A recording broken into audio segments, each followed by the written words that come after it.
और आज का मजमून है तेरी शाज़ोरी का राज क्या। समसून कि उसकी बीवी तलैला ने उसे पूछा कि तेरी शाज़ोरी का राज क्या है। समसून और तलैला की दास्तान उज़ात की किताब के 13वें बाब से 16वें अबवाब तक मुहीत है, दर्ज है।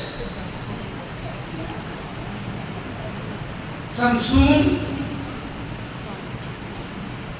इस्राइल में काजी रहा। अब ये काजियों का दौर था। उस वक्त काजी इस्राइल में हाकिम थे, इंसाफ किया करते थे। और बाद अज़ां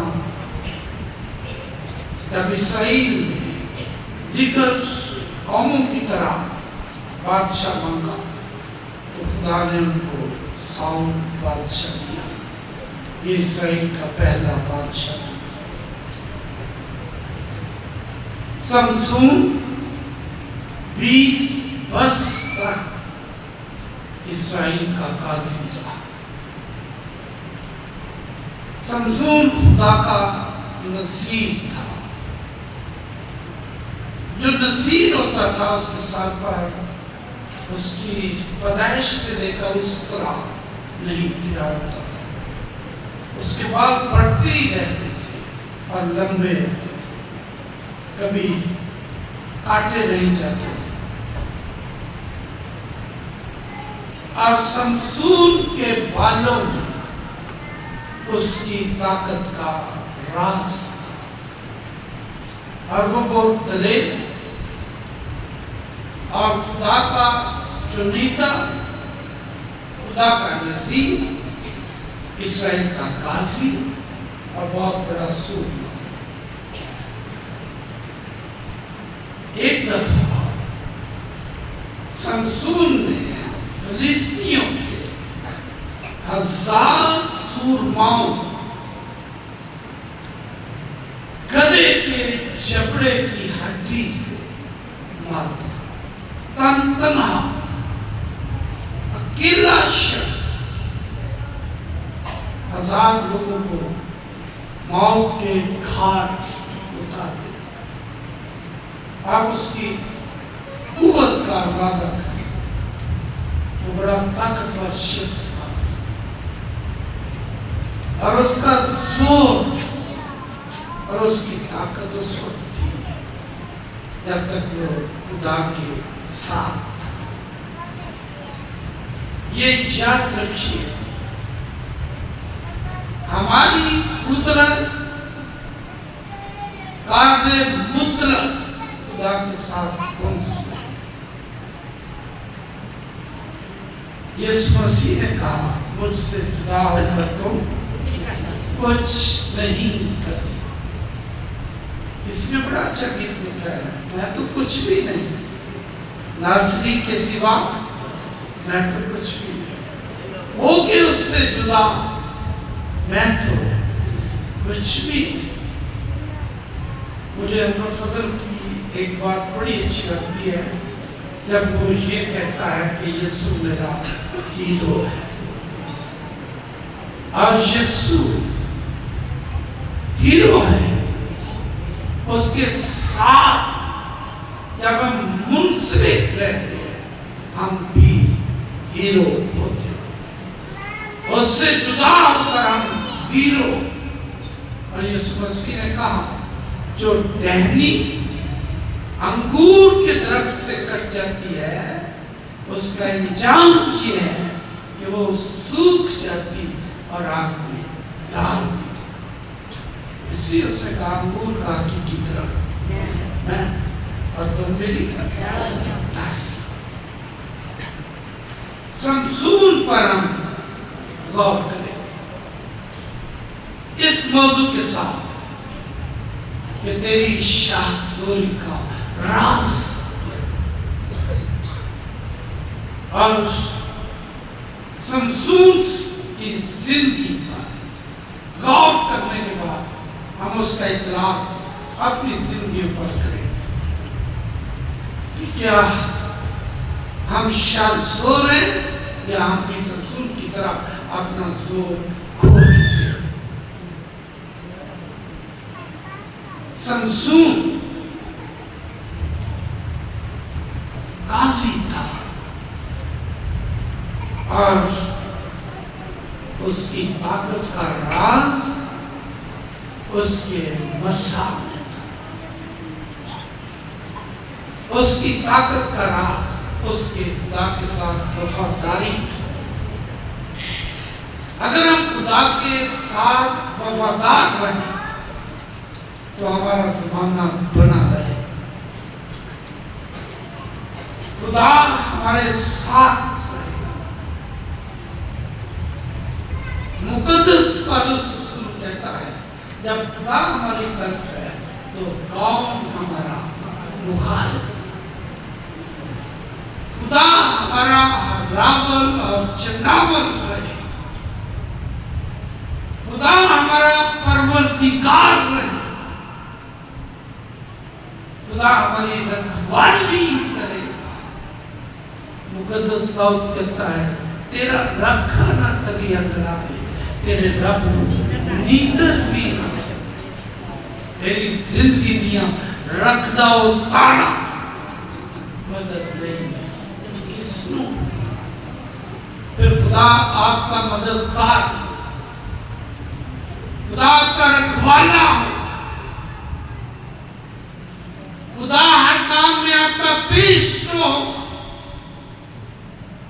खुदा आपके आगे आगे जाए और दुश्मन खुदा के सामने हारता जाए। बेशक कि आप खुदा के साथ वफादार। समसून की जिंदगी का अलमिया ये है, करब ये है, कलक ये है कि उसने तिम्नत की दोस्ती में हार खाई और फिर तिम्नत से बचा तो दलैला जैसी कांटों की बाढ़ में फंस। ये बहुत बड़ा अलमिया है। खुदा के कलाम की तालीम है गैर कौमों के साथ शीर शक्कर ना।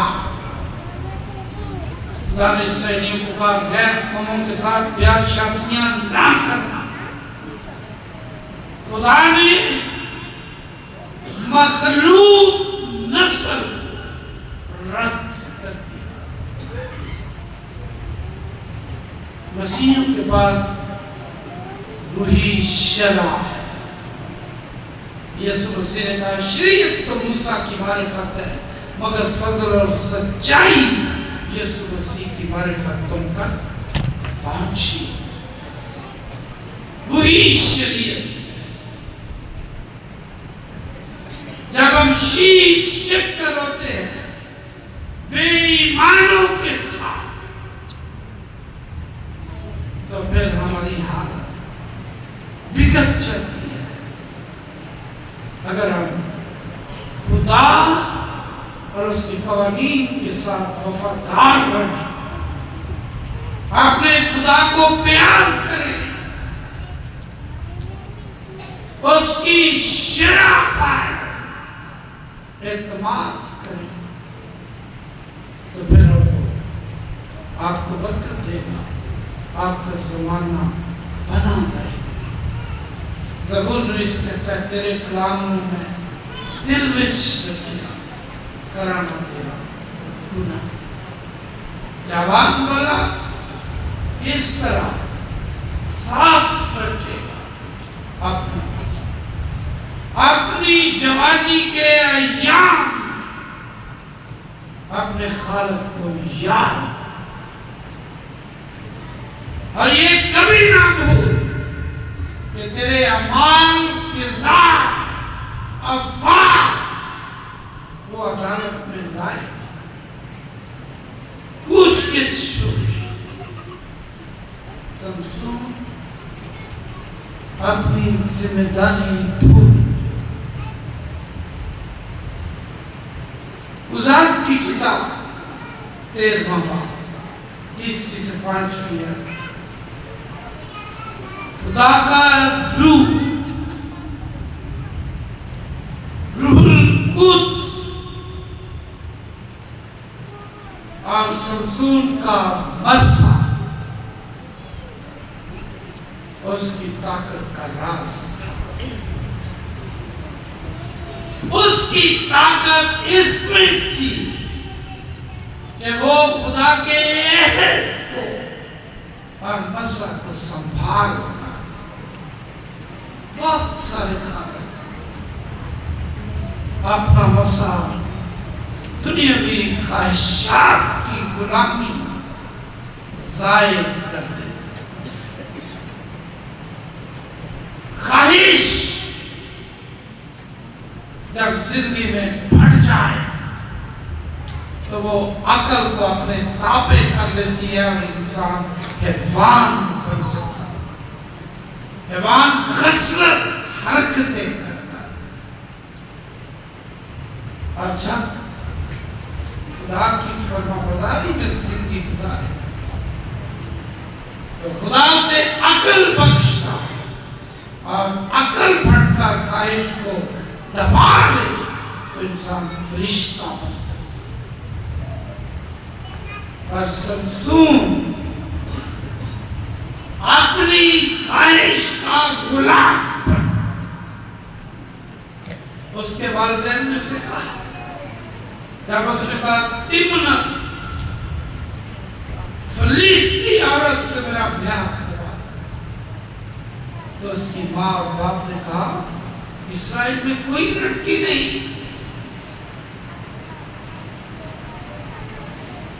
तेरे अजीजों में कोई औरत नहीं है, तो क्यों गैर कौम में जाता है? लेकिन वो बाज नहीं है। वो अपने इंजाम की तरफ जा रहा था और उसकी बदनी ख्वाहिश उसके मसा पर ख्याल आता।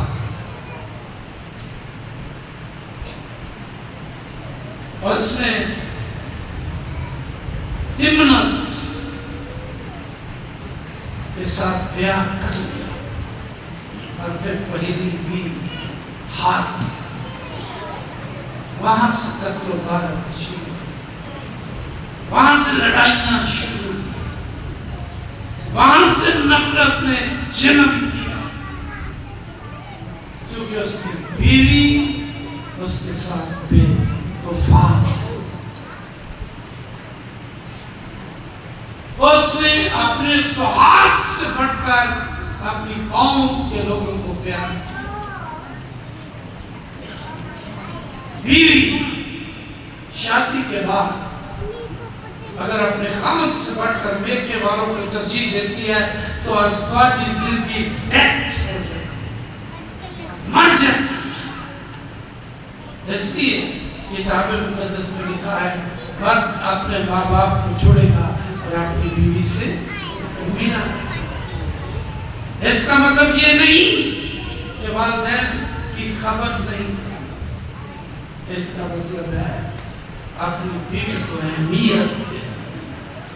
लेकिन वो दोनों एक अंग होंगे और ऐसा रिश्ता दुनिया में और कोई नहीं।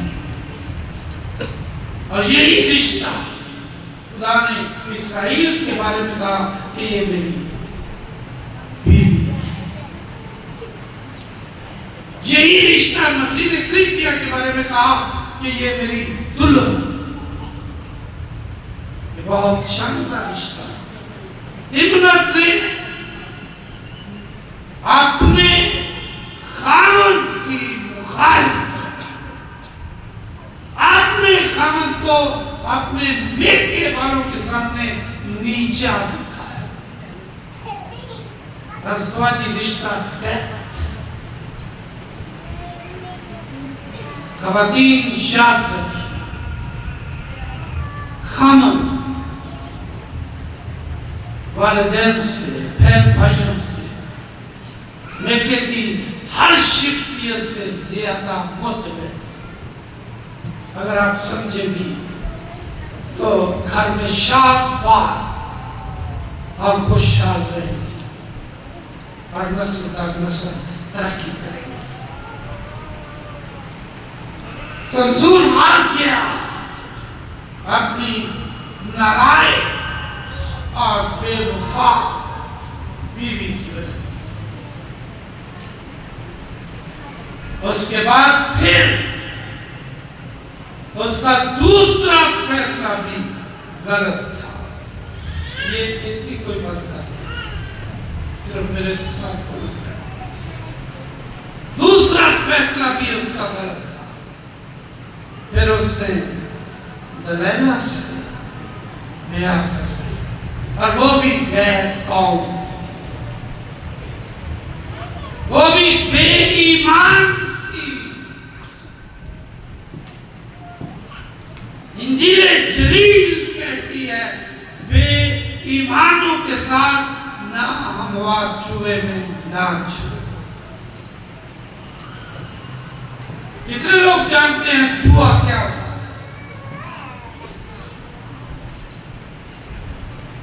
हाथ खड़ा करने तरह बताएं, कितने लोग जानते हैं चूहा क्या?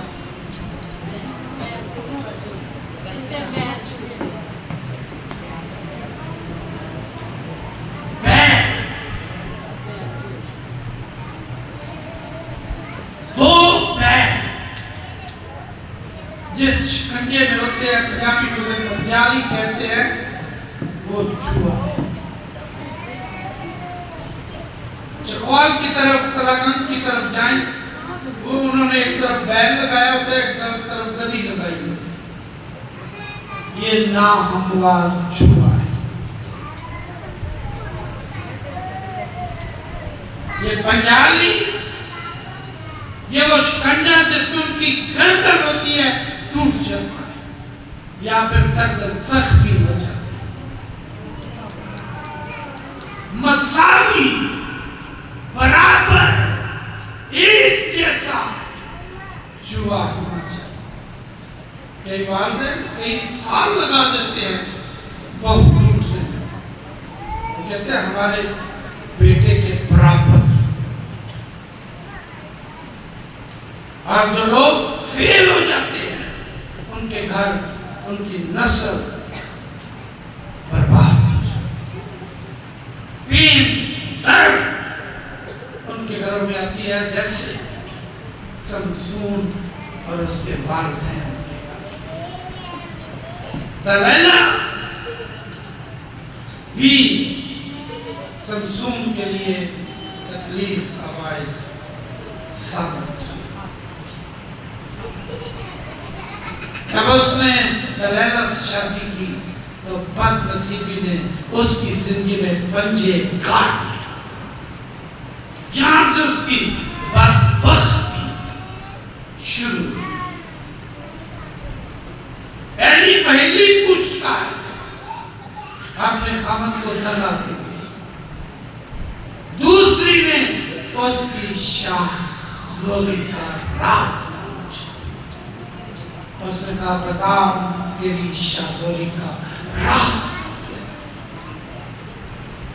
ऐसे ही कुरान में लिखा अपने मुंह का दरवाजा अपनी बीवी के सामने बंद रखा। हर एक बात बताने की जरूरत नहीं। कुछ राज मर्द भाई इख्तियार है, आका है, मालिक। कुरान में लिखा बीवी की बाबत तेरी रग़बत तेरे शोहर की तरफ हो। बेशक कलाम में दोनों जिंदगी के मालिक हैं, लेकिन खुदा ने मर्द को औरत का सर बनाया है, जैसे मसीह कलीसिया का और खुदा मसीह।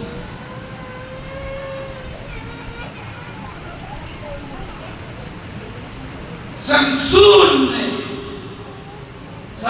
कुछ भुगत दिया। दलैला की मोहब्बत, जब उसकी गोद में उसने सर रख लिया तो वो भूल गया कि वो खुदा का मंसूब है।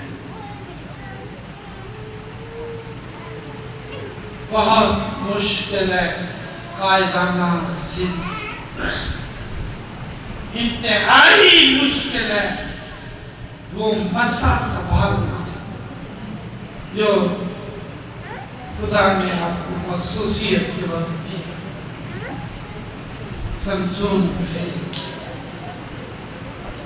इस्राइल का काजी था और वो 20 बरस इस्राइल का काजी था। किसी ने बड़े दर्द से लेकिन बहुत खूबसूरत गीत लिखा है समसून पर। फिर 10 के खुदा का बंदा सौ गया ते वाला हूं गठा जेड़े भूल गए खुदा दे प्यार उन्होंने समझाना है। आज जरूरत है उन लोगों को समझाने की जो गैर अक़वाम में शादियां, जो बे ईमान, जो उनका ईमान नहीं, जो उनके हम ईमान नहीं, उनके साथ शीश शक्कर होते। ऐसे लोगों को समझ होनी चाहिए। समसून का ईमान दलैला नहीं था। दलैला उस शरई अहमियत से जो बाइबल में मर्द की है न वाकिफ थी। वो बेटियां जिन्होंने अपनी मां बाप से अपने खामद की इज्जत करना नहीं सीखा, अपनी मां को अपने बाप की इज्जत करते नहीं देखा, वो घरों के लिए अच्छीरन और कर्म का बायस। दलैला उस ईमान से नवाकिफ, इसलिए उसने अपना सुहाग बेच दिया। मुझे याद है हमारी बुजुर्ग दादियां कहा करती थी, दुआ देते हुए अपनी बेटियों को सदा सुहागन रहा। क्या मतलब है इसका? बड़े गहरे मानी थे। इसका मतलब था तेरे सिर का साईं तेरे सिर पर रहे। मर्द औरत के लिए ताज है, मर्द औरत के लिए खुदा की बख्शिश है, मर्द औरत के लिए सिर का साईं। और लफ्ज खामन लफ्ज खुदावन से निकला है, इसलिए सारा अब्राहम को खुदावन कहा करती। जिन घरों में मर्द की इज्जत नहीं, उन घरों का सिलसिला सलीका गड़बड़ है, इज्जत शर्फ खत्म है, खुदा का नस्ल नहीं है। मैं मर्द होकर मर्द को फकीयत नहीं दे रहा, मैं खुदा के कलाम की हकीकत बता रहा। ये सच्चाई है कि कोई किसी से कमतर नहीं, बराबर है। अपना अपना काम है, अपनी अपनी शख्सियत है, अपनी अपनी अहमियत है। लेकिन जात मर्द सरबराह है, मर्द कायद है, मर्द ताज है। इसलिए दलैला का सुहाग उजड़ गया, दलैला बर्बाद हो गई। चूंकि वो इस्राएल में मलका थी, मलका का वकार ओढ़ता जाता रहा, जब उसने अपने सिर के साइन से धोखा कर ये बुराई है, ये गुनाह है, ये बदी है। और शमसून की गलती यह है कि उसने अपने मुंह का दरवाजा सारे का सारा उसके सामने खोल दिया। उसने जिम्मेदारी नहीं समझा, उसने खुदा की अहमियत को नहीं समझा, उसने अपने मसा की कदर नहीं की, वो कादी होने के इस्तेकाक से वाकिफ नहीं था। बहुत बुरा हो गया, बहुत बुरा हो गया। इस्राएल की इज्जत शर्फ ज़ाहिर हो गई, क्योंकि उनका कायल गुनाह की जिंदगी में खराटे बनने लगा और वो फिलिस्ती औरत की गोद में सर रखकर सो गया, गाफिल हो गया। उठ जाग मुसाफिर, दूर दिया तेनों नींद की दर्दी आई। उसने अपनी मुसाफरत के अय्याम अपनी जिम्मेदारी को भूल दिया। खुदा ने फिर बादशाह उससे वो ओहदा, वो जिम्मेदारी, वो इस्तेकाक वापस,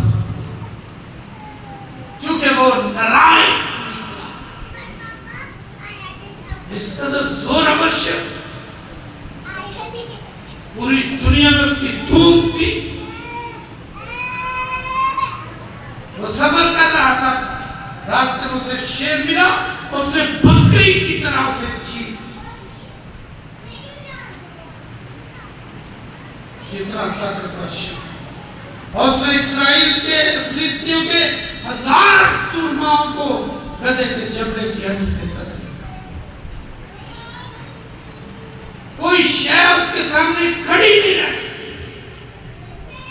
जिधर जाता था फतह थी, गालिब था, जो कि खुदा उसके साथ था।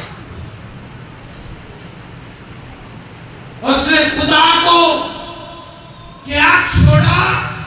उसकी बदी की वजह से खुदा ने उसे छोड़ा। ये बहुत खतरनाक बात।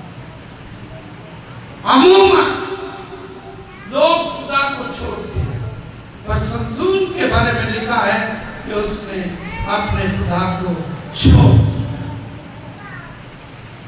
जब हम खुदा की शरह कबूल नहीं करते तो खुदा नाराज। दाऊद कहता है तेरे कलाम में दिल विच रखिया कराना तेरा कलाम हमारे दिलों में होना चाहिए। मैं एक जगह पे दुआ करने गया, एक गांव में, और वो अनुची, मैंने उनको कहा कि बाइबल लाइन दुआ करें। उन्होंने कहा पाजी साहब मेरी 4 पाई के सरहाने पड़ी है, बाइबल और ज़बूर ये मेरे सरहाने रहते। मैं सलूट करता हूँ ऐसी खवातीन। और खुदा ने उसकी औलाद को बहुत सरफराज किया। वो मुल्क में उसकी औलाद अल्लाह उर्दू पर फाइज, और वो भट्टी फैमिली है। निसाब की वालदा की बात कर,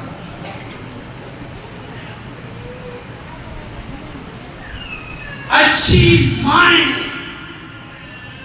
खामद की वफादार औरतें अच्छी नस्ल दे सकती। काश मसीही कौम में अच्छी माएँ इस मुल्क के अंदर एक अच्छी नस्ल पैदा अपने खुदा, अपनी कौम, अपनी शरीयत की वफादार और अपने खामन की वफादार। कलाम मुकद्दस में लिखा है बदन का चिराग आंख है। अगर तेरी आंख खराब है तो तेरा सारा बदन। कलाम में लिखा है अपने बदन ऐसी कुर्बानी होने के लिए पेश करो जो खुदा के नजदीक मकबूल और पसंदीदा। मेरे से कोई ऑटोग्राफ मांगता है तो मैं कलाम की आयत उसे लिखकर देता हूं जो मसीह यीशु के हैं। उन्होंने जिस्म को उसकी रगतों और खाशों से सलीब पर खींच। यीशु ने कहा तू अपनी सलीब उठा और मेरे पीछे चल। इसका मतलब यही है कि मसीह की खातिर हर वो शय जो आपके रास्ते में आती है उसे हटा, उसके सर पर पांव रखकर अबूद कर जाए।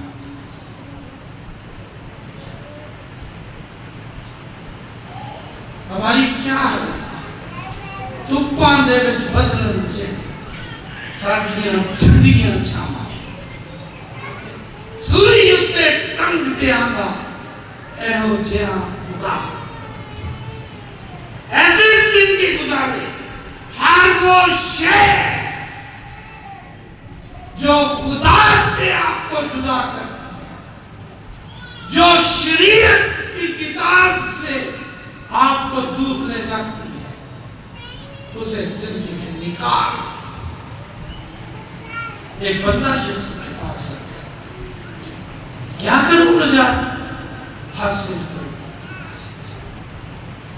हम क्या कर सकते हैं नजात के लिए?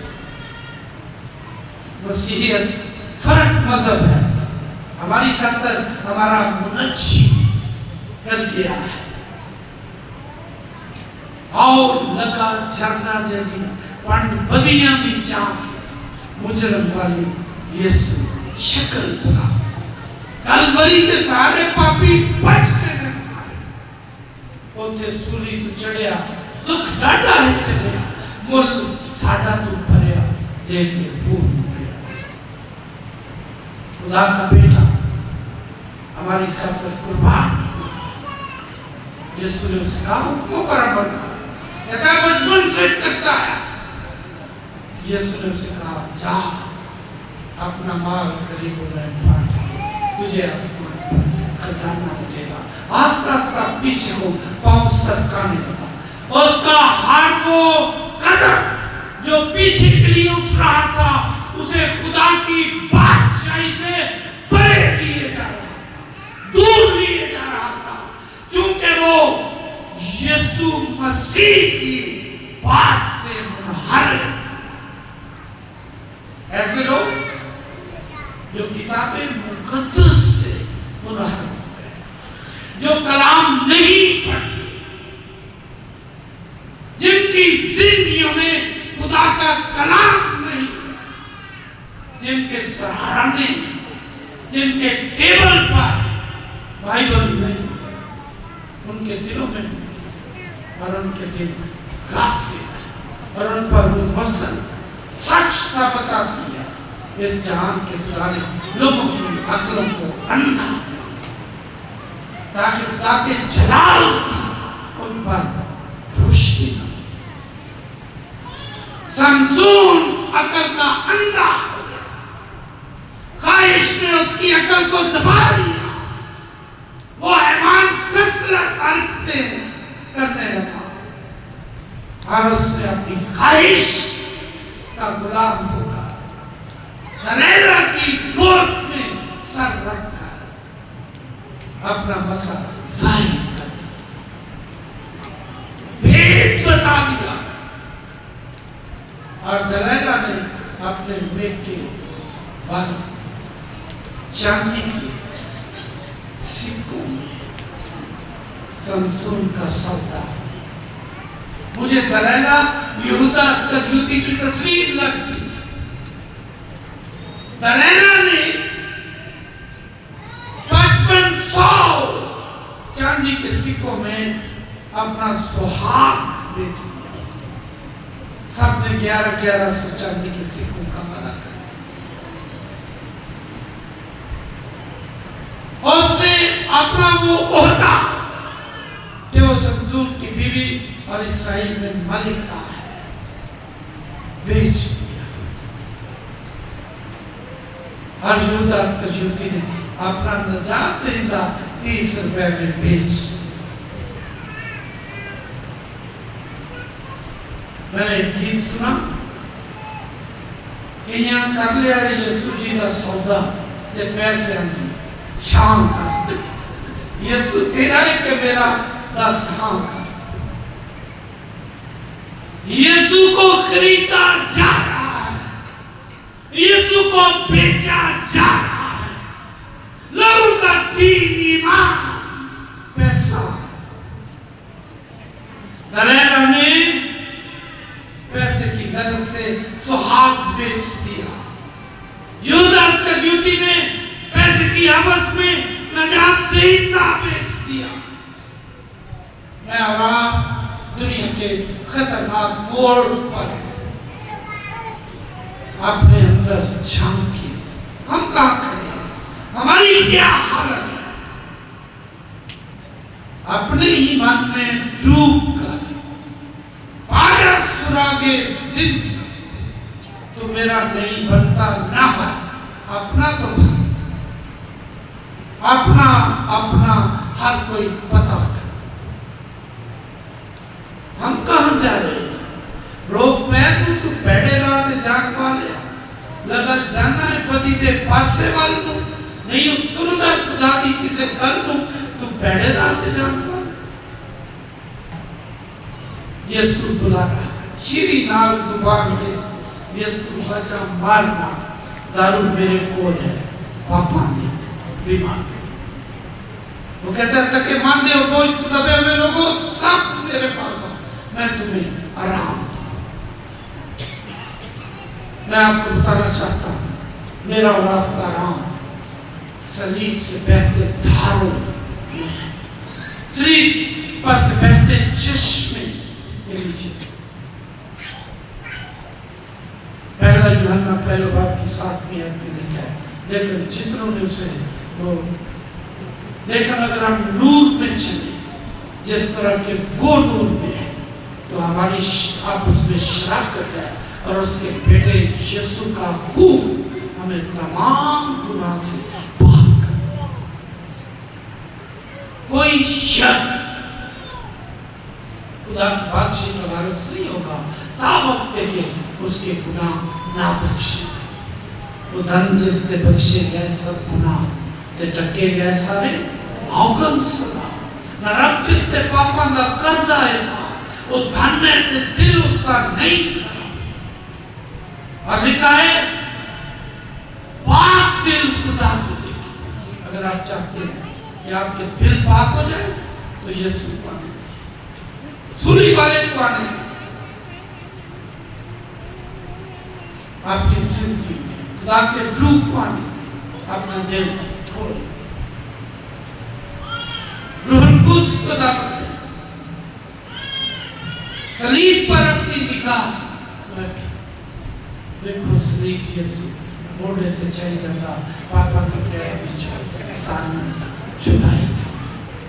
सिर्फ यीशु का खून आपको आजाद कर सकता। आप कोई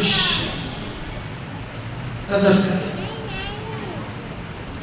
आपने मनुष्य के कदमों में उसका सौदा ना करें।